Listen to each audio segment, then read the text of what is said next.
श्री बरदा परम पूज्य पाठ श्री आचार्य तथा इष्ट परिवार कोमल श्रीचरणरे मोर कोटि कोटि प्रणाम। आज पवित्र मातृ सम्मेलन परिचालन करुवा सम्मान्य पाणिग्राही माँ आम गाँव उपस्थित सम्मान्य पात्र माँ सबू उपस्थित समस्त माँ मान दादा मान भाई मान छोट छोट पिला मो अंतर जय करूँ।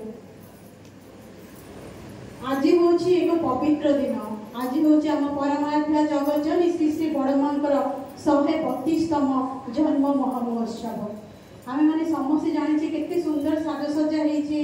विजु पट्टनायक कल्याण मंडप रे जो भाई माने दादा माने अक्लांत परिश्रम करके सुंदर साजसज्जा कर प्रथमे परमपिता श्री चरण तले सर्वांग मंगल उन्नति कामना करुचे। आज बहुत संख्यार माँ मैंने उपस्थित होती देखिए बहुत खुशी लगुच। समस्ते जानते पवित्र मातृ सम्मेलन उद्देश्य आज जगज्जननी श्री श्री बड़मा 125तम जन्म महामहोत्सव। श्री श्री बड़मा ओडिया 1301 साल 14 श्रावण कृष्ण द्वादश तिथि रविवार दिन जन्म ग्रहण करते।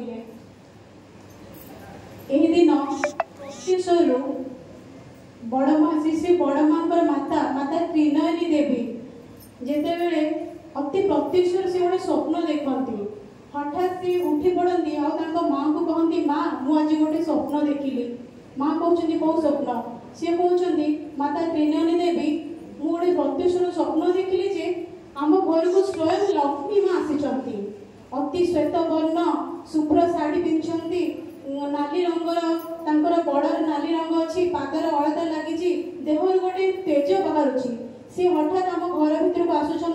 मुझे छुईवा जाऊँगी किंतु से अंतर्ध्यान हो जाती हठात मो निद भांगीगला।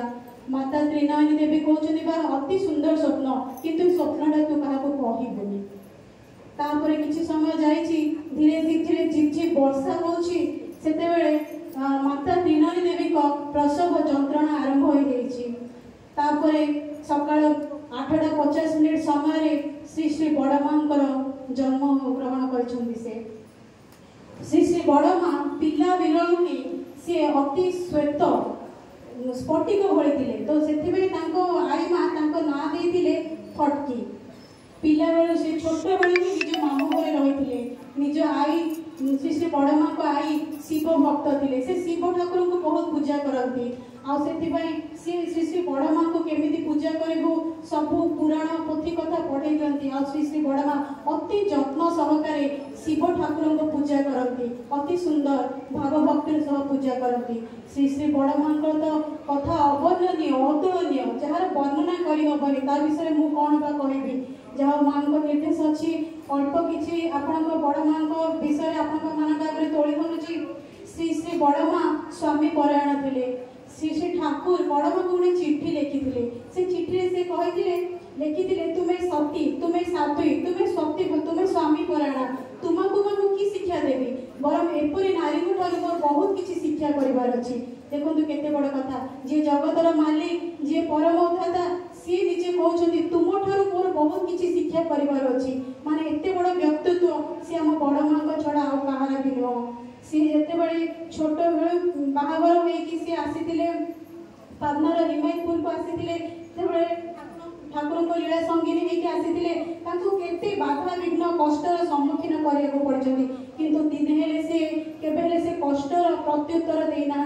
कहार जवाब देना जिते सी बाहर छोट बयस आसी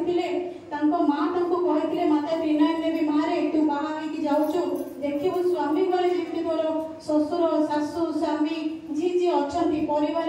तोते जिते जहाँ कष्ट हेले तू कहार उत्तर देवु ना सबू सहिकी रही सब समस्त कथा शुणुबू। माँ भी आई भी कहते बड़ माँ को आई कहते तू जाने ना पारे ना नहीं तो घरे ये 3टी शब्द केबे भी कहबुनी। आ श्री श्री बड़ माँ अक्षर अक्षर पालन कर चलले जीवन लीला भितर सी केबे भी क्या प्रत्युत्तर देना